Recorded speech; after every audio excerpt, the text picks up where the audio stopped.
کو سب سے بہتر سمجھ لینا یہ ایک ایسی بیماری ہے جو انسان کو کسی قابل نہیں چھوڑتی۔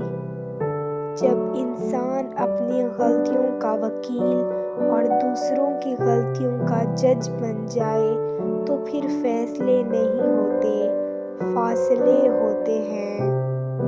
پریشان ہونے والوں کو کبھی نہ کبھی سکون مل ہی جاتا ہے، لیکن پریشان کرنے والے ہمیشہ سکون کی تلاش میں رہتے ہیں۔